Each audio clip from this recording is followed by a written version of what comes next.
성도 여러분, 결혼은 왜 하시죠? 저는 그냥 이렇게 이번에 생각을 해봤습니다. 결혼은 왜 하냐? 라고 생각해보면, 결혼은 사랑하는 행복을 좀 누리고 싶어서 결혼을 하는 것이다. 다른 말로 바꾸면, 아기는 또 왜 낳냐? 자녀는 왜 낳냐? 사랑할 대상을 얻기 위한 것이다. 라고 저는 이렇게 생각을 좀 해봤습니다. 그런데 이 결혼이 사랑하고 싶어서 결혼을 하는데, 이 결혼이 많은 아픔과 상처를 가져옵니다. 우리가 상처받은 것 중에 제일 많이 상처받은 것은 배우자에게, 부모님에게, 자녀에게 상처를 제일 많이 받지 않습니까? 근데 그 세 대상들이 가장 사랑의 대상들입니다. 그래서 결혼이 굉장히 많은 위기를 맞이하기도 하는데, 우리나라의 결혼이 또 세계에서도 제일 위험합니다.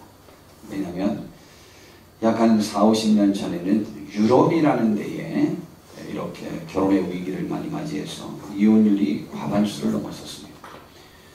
그러기에 이제 그것이 또 미국으로 갔다가 일본으로 넘어왔다가 우리나라가 이제 일본과 인류위를 거의 모든 부분에서 다투고 있습니다.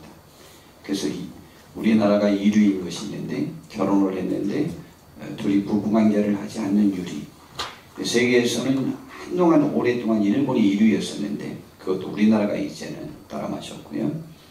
그리고 그런데도 불구하고 외도는 또 1위예요. 정말 신기한 일이에요. 그러면서 외도는 1위, 그러면서 또 이혼은 1위. 이런 것을 일본과 우리나라가 지금 좋지 않은 것은 1, 2위를 다투고 있습니다. 근데 이제 우리나라가 조금 더 앞서고 있는 상황이 되었죠. 그래서 결혼의 위기에 관해서 이렇게 살펴보면 이러한 비율로 이혼을 한답니다. 4년 이하가 24.6%입니다. 4년 이하. 그 다음에 그 이후로부터 이제 저 관계가 나와 있습니다. 뭐 20.6%, 14.7%. 그런데 이제 20년 이상 되면 32.6%. 그래서 4년 이하와 20년 이상이 제일 많다. 이렇게 지금 말하고 있는데요.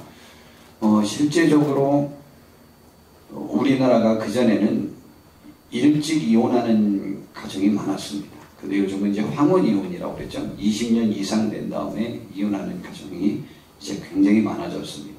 그래도 제일 많은 것은 역시 4년 이하입니다.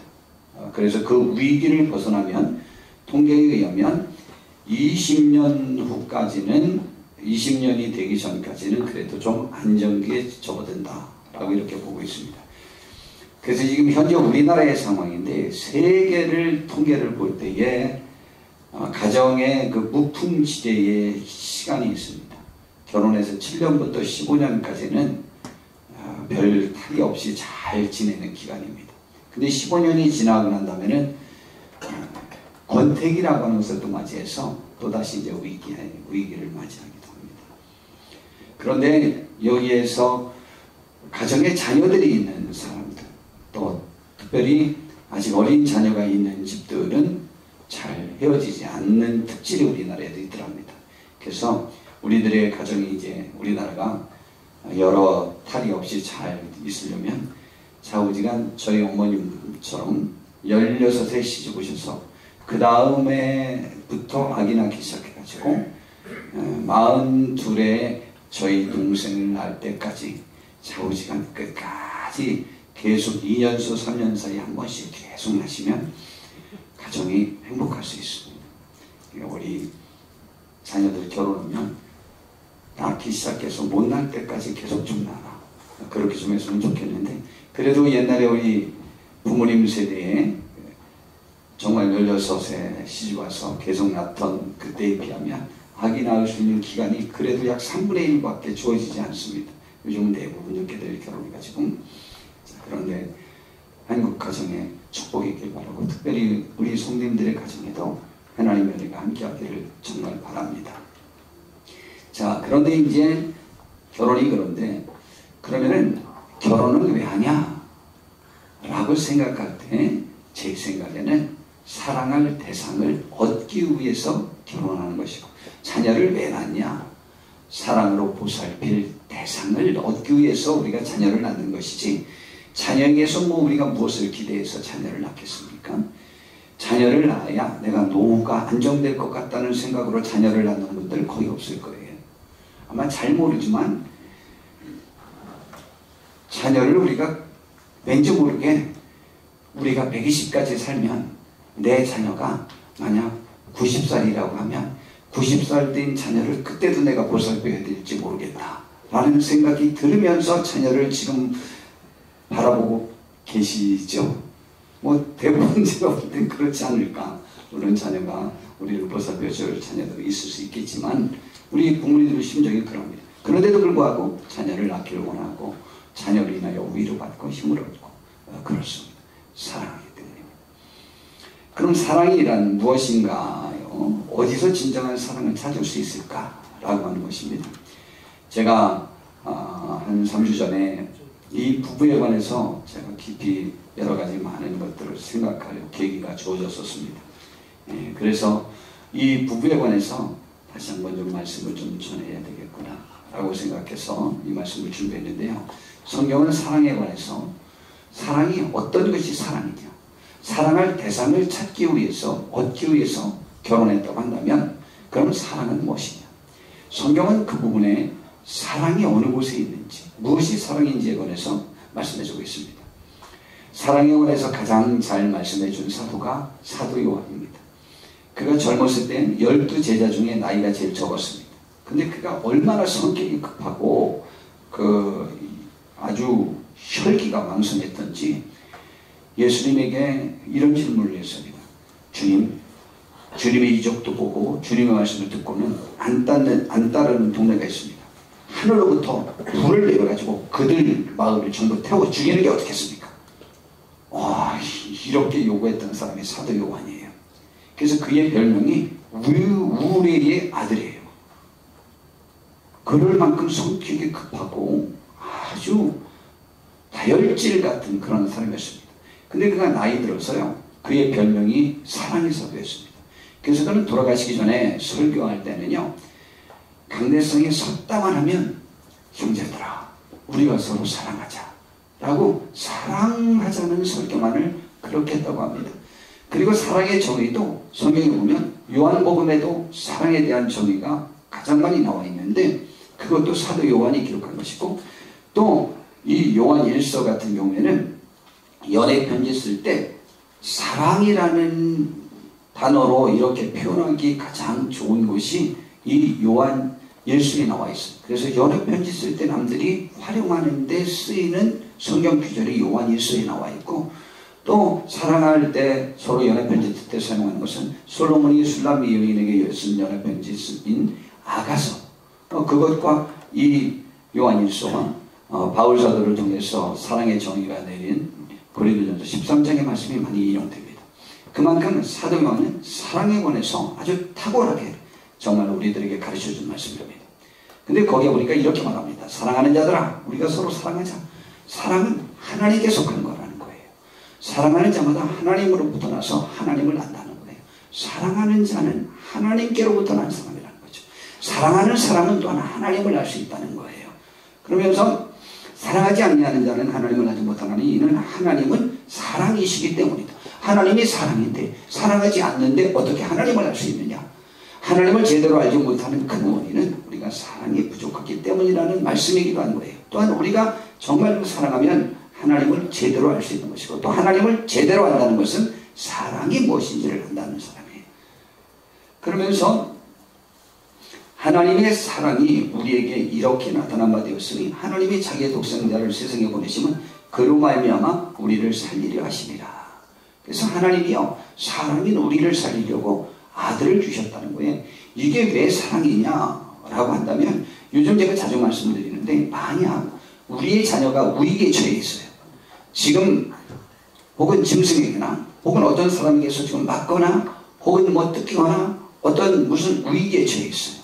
그래서 지금 죽음의 고비에 지금 놓여 있어요. 그렇다면 여러분이라면 그 자녀를 위해서 어떻게 하시겠습니까? 여러분이 절대 일찍 거기에 뛰어들면 안 됩니다. 왜냐하면 그 짐승에게서 같이 죽을 수도 있고 그 흉악범에게로부터 여러분이 같이 죽을 수 있으니까 여러분의 자녀가 죽기 전까지 좀 기다렸다 도착하려고 그렇게 생각해서 좀 천천히 가시겠죠?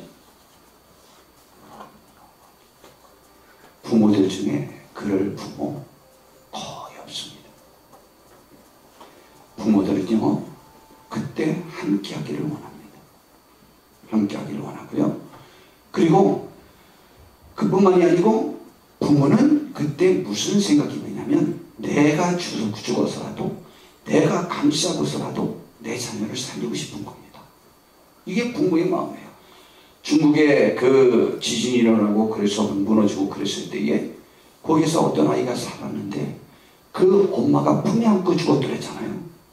그래서 막 무너져서 엄마는 죽었는데 그 품에 안겨있는 아기는 살았대잖아요. 엄마는 자기가 마저 죽으면서 아기는 보호하는 거죠. 이게 부모죠. 그런데 그 자녀를 죄인이 우리를 위해서 대신 죽게 해요. 더더군다나 대신 죽어야 될 상황은 우리가 죄 때문에 죽어야 될 상황인데 그 대신 내가 죽어주는 것도 아니고 내 자녀를 죽여준다는 것은 더 큰 사랑이죠. 자녀를 위해서 내가 죽을 의향이 있는 건데 내 자녀를 우리를 위해서 죽게 해주신다. 그걸 보니까 그것이 가장 거룩한 사랑인 것이죠. 우리를 살리려고 그 아들을 보내셨다. 그래서 성경은 뭐라고 말하는 거냐? 사랑이 여기 있다는 겁니다. 그 하나님에게 사랑이 있는 거예요. 다른 데 사랑이 있는 게 아니에요. 이게 사랑이에요. 사랑은 여기 있는 거예요. 하나님에게 있는 거예요. 우리가 하나님을 사랑하는 것이 아니에요. 하나님이 우리를 사랑해서 우리 죄를 속하기 위해 화목제물로 그 아들을 보내주신 거죠. 제물이라고 하는 것은요, 제물을 드리는 사람의 죄를 대신 짊어지고 죽는 물건, 짐승, 그것이 제물이에요. 근데 그 아들을 우리와 하나님과의 관계를 회복시키기 위한 희생 제물로 그 아들을 보내주는 거죠. 그러니까 사랑하는 거죠. 그래서 사랑하는 자들아, 하나님이 이같이 우리를 사랑하셨은즉 우리도 서로 사랑하는 것이 마땅하다 그랬어요. 어느 때는 하나님을 본 사람이 없을 때 만일 우리가 서로 사랑하면 하나님이 우리 안에 거하시고 그의 사랑이 우리 안에 온전히 이루느니라. 이 세상에요, 하나님을 모르는 사람들에게 하나님을 증명할 수 있는 방법을 우리가 기도해갖고 하나님이 갑자기 하나님을 안 믿는 사람 앞에 나타나서 내가 하나님이다 이래도 안 믿을래 이렇게 나타나가지고 하나님을 믿게 하는 경우는 거의 없어요. 아예 그냥 없다고 보면 맞아요. 그런데 이 세상은 누구를 통해서 하나님을 보느냐? 하나님이 우리에게 베풀어 주신 사랑에 강건된 그 사랑을 보고 배울 사람들이 그 사랑에 너무 고마워서 그분에게 은혜를 갚으려고 그분이 우리가 남을 위해서 사랑하기를 원하니 사랑을 실천할 때 안 보이시는 하나님이 계시다고 그들이 믿게 된다는 얘기입니다. 그러므로 우리는 사랑을 받았으니 우리도 서로 사랑하자라고 하는 거예요. 이 사랑 안에서 우리가 모두 이루어지는 것이고, 그래서 성경은 하나님이 세상을 이처럼 사랑하사 독생자를 주셨으니 이는 그를 믿는 자마다 멸망하지 않고 영생을 얻게 하려고 그런 일을 했다는 것이죠. 이것을 로마서에서는 또 이렇게 설명하는 거죠. 우리가 아직 연약할 때가 뒤에 이제 8절에 보면 죄인이었을 때인데요, 연약할 때의 기약대로 그리스도께서 경건하지 않은 자를 위해서 죽으셨도다. 이 죄인인 우리를, 경건하지 못한 우리를 위해 죽으셨는데, 의인을 위해 죽는 자가 쉽지 않고 선인을 위해 용감히 죽는 자가 혹있거니와, 굳이 말하면 굉장히 훌륭한 사람을 위해서는 가득 죽어줄 수 있다는 것이죠. 그런데 우리가 아직 죄인 되었을 때, 쓸모없고 죄인 되었을 때에 그리스도께서 우리를 위해 죽으심으로, 그리스도는 하나님의 아들이시거든요. 우리가 죄인 되고 가장 못났을 때 우리를 위해서 대신 그 아들을 죽게 하심으로 인해서 하나님께서 우리를 얼마나 사랑하시는지, 우리에 대한 자기의 사랑을 그 아들을 대신 죽게 함으로 인하여 확증하셨다는 거, 증명하신 거예요. 정말입니다. 우리가 우리의 자녀를 남을 위해서 죽게 할 수 있어요. 내가 내 자녀를 위해서 죽을 수 있고, 혹시 내가 죽을 수 있어도 내 자녀를 대신 죽이기는 이게 쉬운 일이 아닙니다. 이건 사랑입니다. 사랑이 그냥 합니다. 그럼 이 사랑하는 자들에게 주어지는 축복이 무엇일까요? 내가 남을 위해서 사랑하면은 이 축복이 있는데 요한일서 4장에 보니까 하나님이 우리를 사랑하시는 사랑을 우리가 알고 믿었노니 하나님은 사랑이시다고 했죠. 사랑 안에 거하는 자는 첫 번째 하나님 안에 거하고 하나님도 그의 안에 거하시느니라. 우리가 그분의 품 안에 거할 수 있다는 거죠. 사랑하면은. 그리고 하나님이 우리 안에도 거하실 수 있는 복된 우리가 될 수 있어요. 우리가 이 축복 누리시기 바랍니다. 두 번째는 사랑하는 사람에게 주어지는 축복이에요. 이로써 사랑이 우리에게 온전히 이루어진 것은 사랑을 온전히 이루면 우리로 심판날의 담대함을 가지게 하려 함이니라고 했어요. 심판날의 담대함을 가지고 세상을 이기고 자랑할 수 있는 것은 사랑이에요. 심판을 이기고 자랑할 수 있는 것은 사랑이에요. 사랑이 심판을 이기는 거고 심판대에 설 때 담대할 수 있게 하는 거예요. 우리가 사랑했으면 당당한 거예요. 사랑하는 사람들에게 주어지는 축복이에요. 담대함이에요. 그 다음에 세 번째, 사랑 안에 두려움이 없고 온전한 사랑이 두려움을 내쫓나니 라고 말하고 있어요. 사랑은 실패가 두렵지 않아요. 실패는 내가 사랑하지 못한 것이 실패지 사랑한 그 자체에서 일어난 어떤 결과에 관해서는 두려움과 실패가 없어요. 아까도 제가 말씀드렸는데 내 자녀가 그 위기에 처해 있어요. 그럼 우리 성도님들 어떻게 하시겠습니까? 무서워서 그 위기의 현장에 여러분을 나타내 보이지 않으시겠습니까? 아니면 여러분이 뛰어들어서 사자가 내 자녀를 집어삼키려고 할 때 내가 힘이 없지만 달려들어서 사자에게 내가 먹힘을 인하여 그 자녀를 도망갈 기회를 주시겠습니까? 아니면 흉악범이 나애를 죽이느라 그 자녀를 놓치게 만드시겠습니까? 아니면 위험하니까 내가 거기에 들어가는 것을 두려워하시겠습니까? 사랑은 물어볼 필요가 없어요.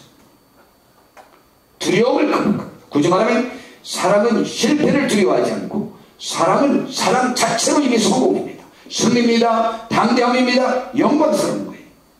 그래서 사랑은요 두려움이 없어요. 내가 그를 사랑하고 행하는 모든 일들에 관해 후회감이 없어요. 사랑은요 내가 그것을 하지 못할까봐 두려운 거예요. 내가 대신 죽지 못할까봐 두려운 것이고 내가 대신 희생하지 못할까봐가 두려운 거예요. 그러므로 사랑은 두려움을 극복할 수 있습니다. 사랑은 가장 큰 힘을 발휘할 수 있습니다. 사랑은 이렇게 위대한 것이고 훌륭한 거예요. 저는 결혼은 사랑할 대상을 얻기 위해 하는 것이라고 생각합니다. 그런데 무엇이 진정한 사랑일까요? 이런 책이 있답니다. 저 보지 않았어요. 다만 이런 책이 있다는 것을 알아요.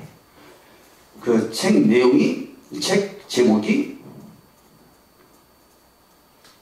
낭만적 연애와 그 후의 일상이라는 책입니다. 저렇게 표지가 저렇게 생겼어요. 그런데 거기에 준 내용이 결혼하고 알았다. 사랑은 열정보다 기술이라는 걸. 정말 이 표현이 좋은데요. 여러분, 사랑은 정말 결혼하기 전까지는 무엇이 사랑인지에 관해서 이해하기 좀 어려운 것 같아요. 열정? 한번 처음 해봤는데 뿅 갔다. 그거에 관해서 우리 기독교 결혼을 가르치는 책들에서 뭐라고 말하냐면 그건 사랑이라고 말하지 않아요. 그걸 갖다 뭐라고 표현하냐면 얼얼한 흥분감이라고 말합니다. 그런데 그 얼얼한 흥분감은 사람은 얼마 동안 지속이 되느냐면 그걸 갖다 육체적 신비감인데 육체적 자극을 느낄 수 있는 마음 자세를 말해요. 그런데 그것은 세계적으로 통계가 나왔는데 18개월에서 30개월이면 육체적 신비감이 사라집니다. 그걸 갖다 얼얼한 흥분감이라고 하는데 성적 욕망이라고 볼 수 있죠. 그런데요, 보통 18개월에서 30개월이 지나면 자기 아내가 세계에서 제일 예쁜 여자와도 결혼한 남자라고 할지라도 자기 아내의 모습 몸을 봤을 때 별로 자극받지 않아요.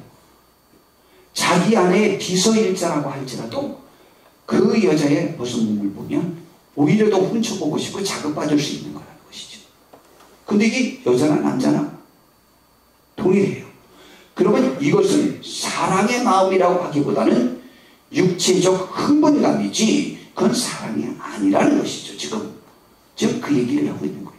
그건 사랑이 아니에요. 육체적 신비감은요, 우리가 죽을 때까지 내 배우자가 있지만 다른 이성에 대해서 그 육체적 신비감은 언제나 있어요. 그건 사랑이 아니에요. 육체적 흥분감이고 성적 욕망이에요. 그 열정과 사랑을 동일시했을 때 큰 문제점이 일어납니다.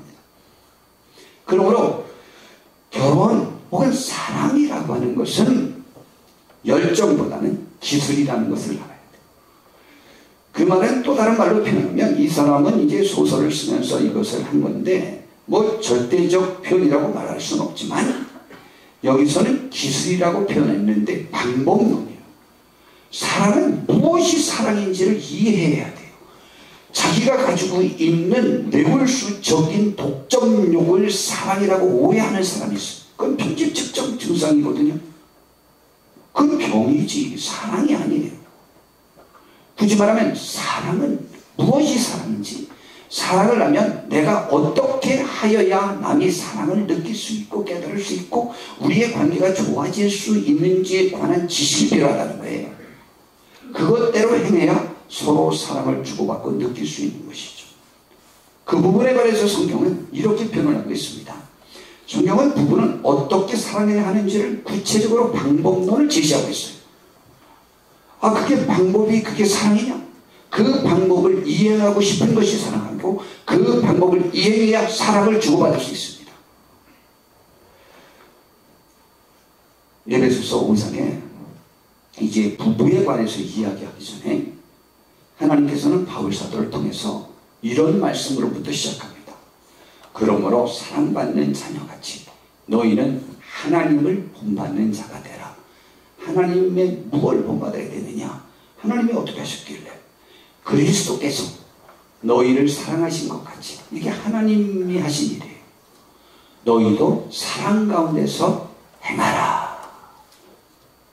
예, 이것이 하나님을 본받는 거예요. 그래서 그가 어떻게 되냐? 아까 계속 하신 말씀이에요. 그는 우리를 위해 자신을 버리사 향기로운 제물과 희생 제물로 하나님께 드리셨느니라. 하나님이 받으실 만한 복된 행위를 예수님이 우리를 위해 죽어주심으로 했다. 그래서 그도 하나님이 받으시는 가장 귀한 사람으로 인정받게 되었다. 우리 인류를 사랑함으로 인해서 그 사랑을 위해서 본인이 희생한 것 때문에 라는 내용이죠.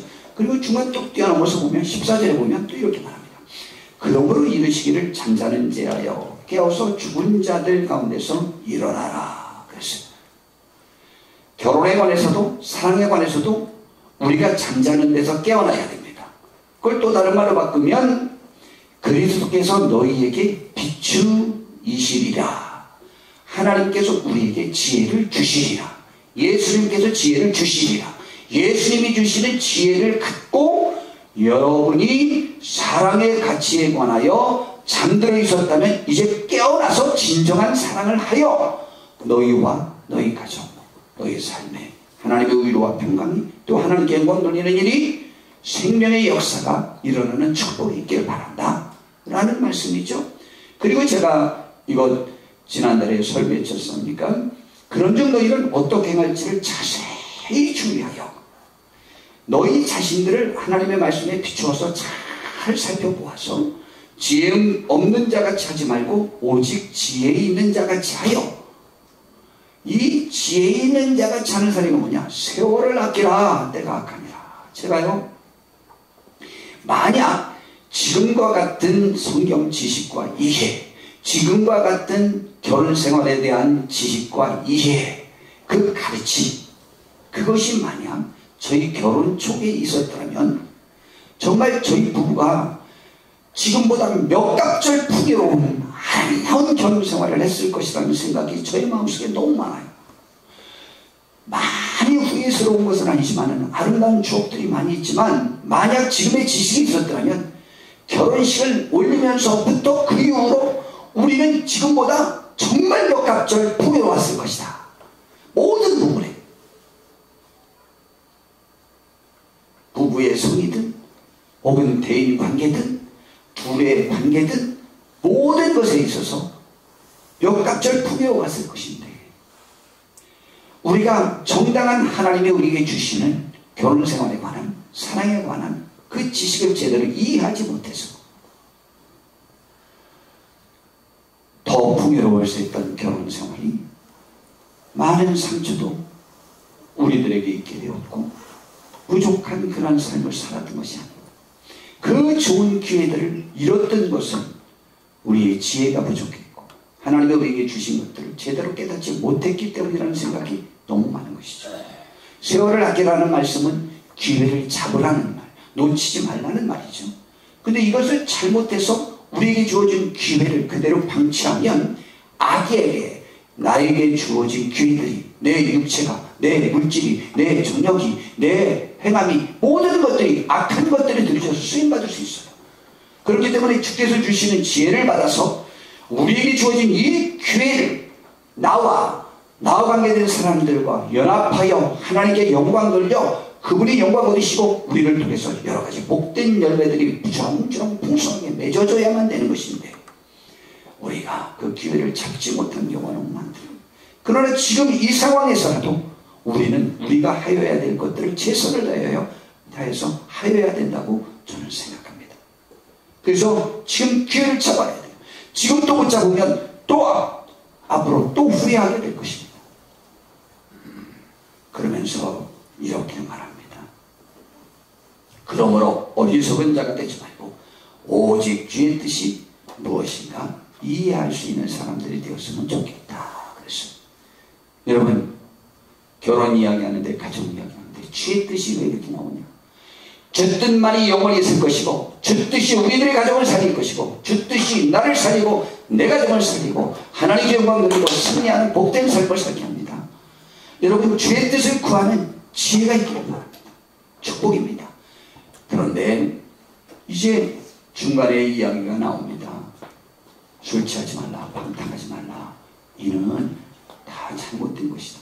대신 여러분은 성령의 충만함을 받으라 라는 것이 그러면서 매번 감사하는 마음을 가질 수 있도록 하라. 그러면서 부부 이야기로 이제 직접 들어가려고 하는데 21절에 그리스도를 경외함으로 피차 복종하라. 이게 지금 학자들 중에 이제 논란이 되는 규절이에요. 이 규절이 부부에 관하여 말씀하기 전에 시작되는 절이냐 아니면 위에 있는 다른 말씀에 대한 결론이냐라고 생각한다면 저에게 물어보신다면 저는 여기가 전체 삶에 관한 말씀이긴 하지만 그러나 세월을 아끼라 뭐 여러가지 다른 말씀 중에도 그 모든 말씀들이 부부에 관한 것에 집중하기 위한 한 말씀이요. 부부 이야기 이외에 그 다음에 나오는 것은 그 직장 생활에 관한 이야기 또 나라와에 관한 이야기 뭐 여러가지 것들을 같이 주어지니까 모든 삶에서 함께 적용되어지는 거예요. 부부에게도 이웃에게도 직장에서도 나라에서도 모두 주어지는 거예요. 정말 우리가 하나님을 두려워하고 그분의 말씀의 가치를 제일 존중한다면 피차 복종할 줄 알아야 돼요. 근데 그 첫 번째 적용을 성경은 부부에게 하고 있습니다. 부부에게.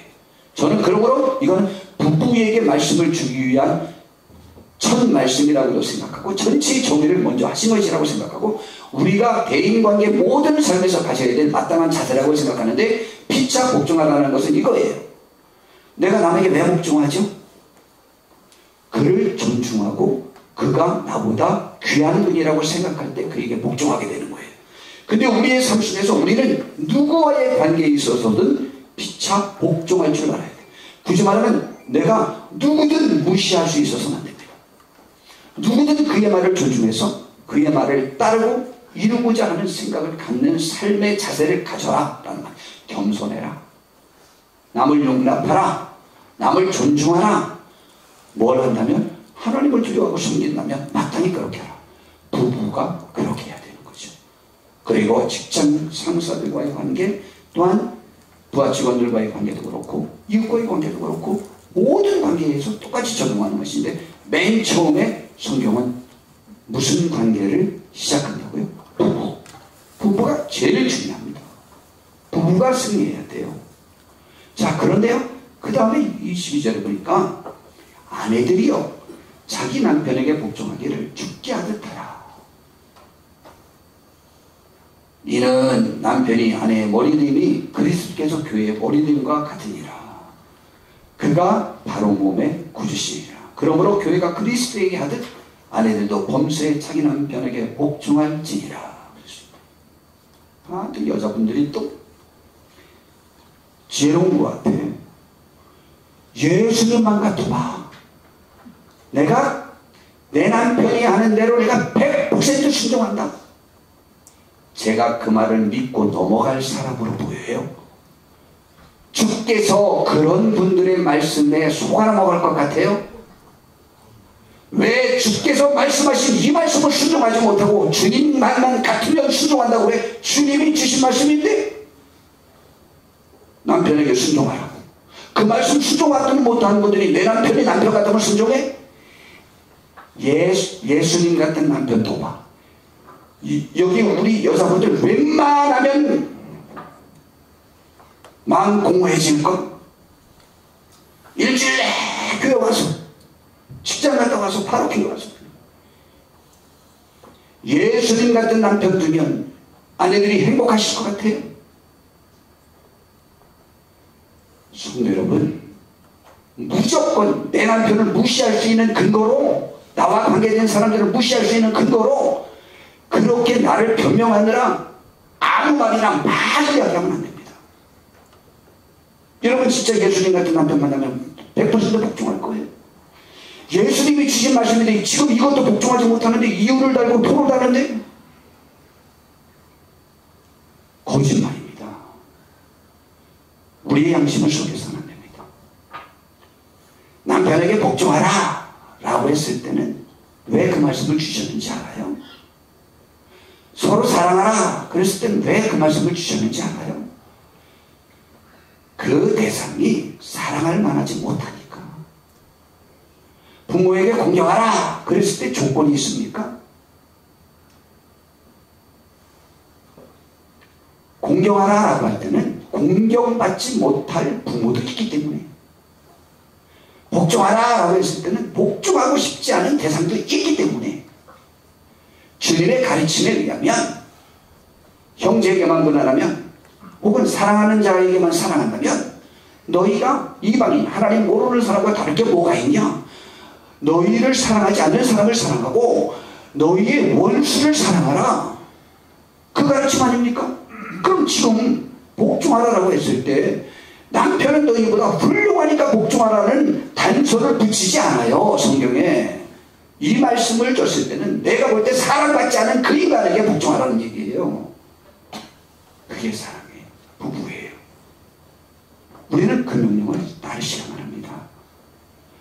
이거 아멘 하시라고 그러면은 항상 우리 교회 전례로 보면 이때 남편분들의 목소리가 갑자기 졸던 분도 깨가지고 아멘 그러더라고.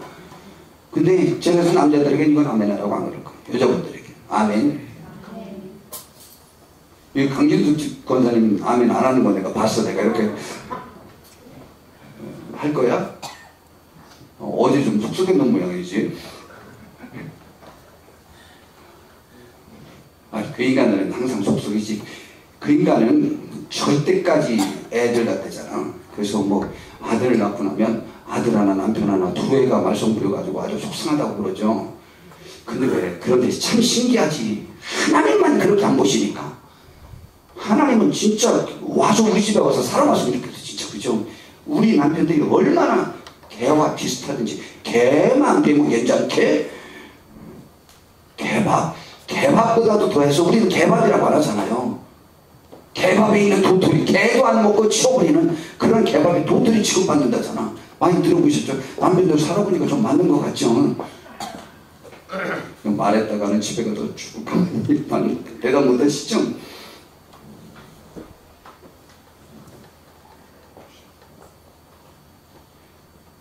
남편은요 개만도 못해요. 그러니까 복종하라고 그랬지.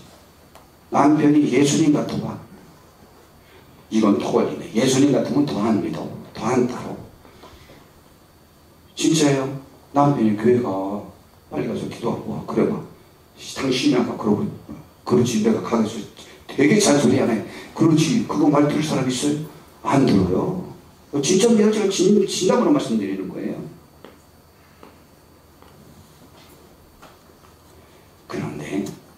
근데 참 신기하죠. 남편에게도 이런 말을 해요. 남편들아, 아내 사랑하기를 그리스도께서 교회를 사랑하시고 교회를 위해 그 교회를 위하여 자신을 주신 같이 하라. 교회를 주셔서 자신을 준 이유는 교회는 이제 우리를 말하거든요. 우리가 천국에 갈 수 없을 만큼 죄인이니까 예수님이 대신 죽어주셔서 우리의 죄를 씻겨주셔서 천국 갈 수 있게 만들어라. 그랬던 예수님처럼 아내에게 그렇게 하라라는 얘기죠. 그러면 아내는 어떻다는 얘기요? 아내 중에는 사람 같은 여자가 사람이 하나도 없다는 얘기. 다 죄인, 다 죽어마땅한 사람들만 있다는 거예요. 그런데 사랑하라. 어떻게 사랑하라? 자기가 대신 죽어줘서 아내가 죄 없는 사람처럼 행세할 수 있도록 도와줘라. 그게 사랑이다 라고 하는 것인데요. 그래서 이어서 이렇게 말을 합니다. 이는 곧 물로 씻어 말씀으로 깨끗하게 하사 거룩하게 하시고 자기 앞에 영광스러운 교회를 세우사 티나 주름 잡힌 것이나 이런 것들이 없이 거룩하고 흠이 없게 하려 하심이라. 이와 같이 남편들도 자기 아내 사랑하기를 자신과 같이 할지니 자기 아내를 사랑하는 자는 자기를 사랑하는 것이니라 라고 말했습니다. 그래서 누구든지 언제나 자기 육체를 미워하지 않고 오직 양육하여 보호하기를 그리스도께서 교회에게 함과 같이 하나니 우리는 그 몸의 지체임이니라 그랬습니다. 그래서 여자가 굉장히 아내가 부족한데 사랑을 해줘서 자기가 잘못이 정말 많은데도 불구하고 없는 사람처럼 당당하게 하나님 앞에 우리가 나설 수 있었듯이 예수님이 우리를 죽어주시고 그랬듯이 남편 때문에 아내가 큰소리 치면서 뒤에는 잘못 다 저질러 놓고 큰소리 치도록 해줘라. 이게 사랑이라는 것이죠. 그런데요, 주께서 우리를 먼저 사랑하셨나요? 우리가 주님을 먼저 사랑했나요? 주님이 우리를 먼저 사랑하셨습니다. 하나님이 먼저 우리를 사랑하셨습니다. 여기 순서상 성경에서는 이상이 아내들에게 먼저 말씀을 주시지만은 실제는요, 남편이 아내를 이렇게 사랑할 필요성이 있습니다. 이것이 순서를 친다면 먼저이라고 저는 개인적으로 생각합니다. 그리고 사랑의 기술과 방법인데요, 그 사랑에는 기술이 열정이 아니고 기술이라고 했죠. 아무리 내가 사랑한다고 할지라도 기술을 익히지 못하면 그 사랑이 남에게 피해를 줄 수 있어요. 제 아내가 어렸을 때부터 아주 부모님 말씀을 잘 들었는가 봐요. 저희 장모님이 밖에 나가면서 동생 잘 봐라 라고 이렇게 하고 나가셨대요. 그래가지고 동생을 잘 보려고 옆에 다른 데 가면 다치니까 장모님 오실 때까지 그 위에 꽉 올라타가지고 꽉 누르고 그렇게 열심히 잘 봐줬대잖아요. 잘못하면 죽일 뻔했어. 잘 보는 것이 무엇인지에 관해서 알지 못하니까 잘 보려고 하다 죽일 뻔했잖아. 여러분, 기술을, 방법을 익혀야 돼요. 그런데 부부가 사랑인데 사랑을 표현하는 방법이 남편이 요구하는 사랑은 자기를 존경해 주는 거예요. 아내가 요구하는 것은 사고치고 잘못해도 아닌 것처럼 생각해 줄 수 있도록 잘해 주는 거예요. 이 말씀은 무슨 말씀이냐? 제가 이 말씀을 준비할 때 저에 대해서 적용하는 말씀만 준비한 겁니다. 제가 잘 못해요. 그래서 말씀을 전하면 또 거기에 매여요. 말씀을 준비하면서 제가 매여요. 그리고 말씀이 저에게 영향력을 줘요. 저와 우리 모두가 함께 이 사랑의 기술들과 이 사랑에 대한 주님의 교훈을 받아들이셔야만 합니다. 우리 하와가 아담에게 잘못했다고 했을까 안 했을까요? 라고 제가 남자들 성경 공부 시간에와 여자들 성경 공부 시간에 물어봤습니다. 근데 여자들 성경 공부 시간에는 여자들은 100%가 답변하기를 하와는 잘못했다고 안 했을 거요 라고 말합니다. 남자들에게서 물어봤더니 한 명인가 두 명이 그래도 조금 어떻게 표현을 했을까요? 라고 하는데 대부분 그래도 갸우뚱 글쎄 아내가 잘못했다고 할까요? 혹시 모르겠어. 한 명은 순전히 뭐 착한 분이니까 혹시 뭐 남편한테 잘못했다고 했는지는 잘 모르겠지만 안 합니다. 속 터집니다. 얼마나 속 터지는지 알아요? 그런데 속 터질 때 당신은 당신 때문에 나도 망했고 당신도 죽었고 우리 인류가 전부 죽고 당신 근데 책임의식도 없어? 라고 아담이 물어보면 집을 안 짓고 살아서 그렇지 각방 쓸 거요. 그런데요 아담이 그거 못 물어봤을 거예요. 전 그렇게 생각해요. 물어보면 끝장인데 그냥 우리 편대로 죽으려고 물어봐 그거.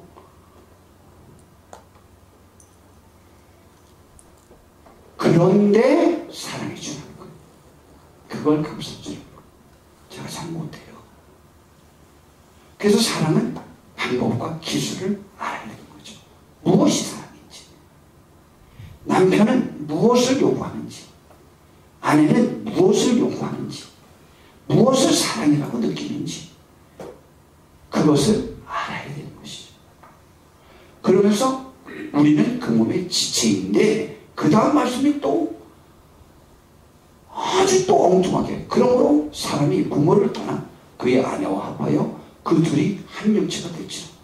지금 누구에게 주는 말씀이지 저 말씀은? 부부에게 공이 주는 말씀이지만 특별히 남편에게 아내에게 누구에게? 지금 남편에게 주는 말씀이에요. 그럼 남편은 결혼하면은요 자기 부모로부터 정신적으로 육체적으로 분리되어서 누구와 한 몸이 되라고요? 아내와 한 몸이 되라. 그래서 우리는요 우선순위가 있어요. 하나님께서 인류를 처음에 만드실 때 부모와 자녀를 만드셨을까요? 부부를 만드셨을까요? 부부를 만드셨어요. 부부의 결속이 가장 중요한 거예요. 부부 결속이 잘 되고 부부끼리 하나가 되어야 부모도 공경하고 자녀도 잘 양육할 수 있어요. 근데 부부 관계가 깨어지면은 부모도 공경할 수 없고 자녀도 제대로 양육할 수 없어요. 부모 공경하게 되는데 남편이 취할 것 중에 하나가 꼭 부모로부터 정신적으로 육체적으로 독립해야 돼요. 그래서 부모의 영향력 말 때문에 좌지우지 되어져서 아내에게 함부로 영향력을 행사해서는 안 돼요. 그 중간 역할을 잘해서 딱 독립이 되어서 나와 한 몸은 누구? 아내. 한 몸은 모든 성경학자들이 말하는데 부부 관계를 말해요. 반드시 아내와 부부 관계를 하라. 한 몸을 이루라. 라는 거예요. 그 부분에 최선을 다하는 거예요. 이것이 하나님이에요. 정신적, 육체적, 부모로부터의 독립, 그래서 아내와. 그리고 그 관계가 이제 확산되어져서 부모를 공경하고 자녀를 사랑으로 잘 양육하는 하나가 되어야 해요. 우리 그런 가정들 되기를 바랍니다. 이 비밀이 크도다. 나는 그리스도와 교회에 대하여 분명히 말하니까 이렇게 살아라. 그리고 결론으로 또다시 아까 21절 시작했듯이 그러므로 너희도 각각 자기 아내 사랑하기를 자기 자신같이 하고 아내도 자기 남편을 존경하라. 피차 복종하는 일이죠. 사랑하는 것은 내가 아내의 사랑으로 예속되어져서 그의 뜻을 따라주는 순종, 복종이죠. 자기 남편을 존경하는 것도 바로 하나님의 말씀에 대한 순종으로 복종하는 거죠. 우리는 이러한 관계가 형성되는 귀한 가정, 이것이 사랑의 기술이라고 성경이 가르쳐 주는 거예요. 그러면서 하나님은 사랑을 이렇게 전하십니다. 오늘 이거 설교하는 중에 제가 읽어봤더니 네가 뭘 설교해? 네가만 해. 네가만. 너만 이렇게 하면 되겠다. 뭐 이런 생각이 드는데 우리 같이 해봅시다. 같이. 우리 뭐 저도 이렇게 못하는데 우리 성도님들 저보다 잘하는 분들 많이 계시지만 그래도 한번 다시 한번. 사랑은 오래 참는 거예요. 내용이 보니까 비슷해. 온유하고 온유하면 오래 참을 수 있지. 시기하지 않고 사랑은 자랑하지 않아요. 내 잘난 척하려고 그러는 게 아니에요. 교만하지 않고 무례히 행하지 않아요. 뭐 다 온유 뭐 그런 비슷한 말인 것 같아요. 자기의 유익을 구하지 않고 성내지 않고 악한 것을 생각하지 않아요. 악한 것이 부득부득 생각날 때가 있죠. 상대방이 나에게 잘못하고 부득부득 생각날 때가 있죠. 근데 자우지가 생각하지 않는데 불의를 기뻐하지 아니하며 진리와 함께 기뻐하고 모든 것을 참아주며 모든 것을 믿어주며 모든 것을 바라며 모든 것을 견뎌주는 게 사랑이래요. 이 사랑의 용어들과 방법들을 우리 삶에 적용해 볼 때 내 생각이 이럴 때 아니야 이럴 때는 이렇게 해서 고쳐줘야지 해보세요. 돼요? 안 됩니다. 그러니까 사랑은 이 기술을 익혀두셔야 돼요. 익혀둬서 한번 적용해 봐가지고 아름다운 사랑이 하는데 주께서 우리에게 주신 말씀은 우리의 생명과 평안함을 위하며 또 우리의 생명이 풍요롭게 열매 맺기를 원하고 평안이 풍요롭게 열매 맺기를 원하고 천국을 맛보면서 이 세상을 승리하는 삶을 살 수 있도록 하려고 하나님께서 주신 말씀, 이 말씀대로 살 때 마귀도 이기고 세상도 이기고 귀신도 이기고 모든 것을 이기고 승리하고 자랑할 수 있어요. 그래서 주께서 우리에게 주신 말씀들이에요. 우리들의 가정에 주신 이 귀한 말씀들이 우리들의 마음속에 오늘 받아들여지시는 축복이 있기를 정말 바랍니다. 정말 저도 아시고 저도 이것을 결혼 초부터 도와갔다면 우리 가정은 지금보다 훨씬 풍요로웠을 것이라고 하나님의 은혜가 지금이라도 우리들의 가정에 임하여지는 축복이 있기를 진심으로 바랍니다. 기도하겠습니다. 주님 우리를 잘 인도해 주시옵소서.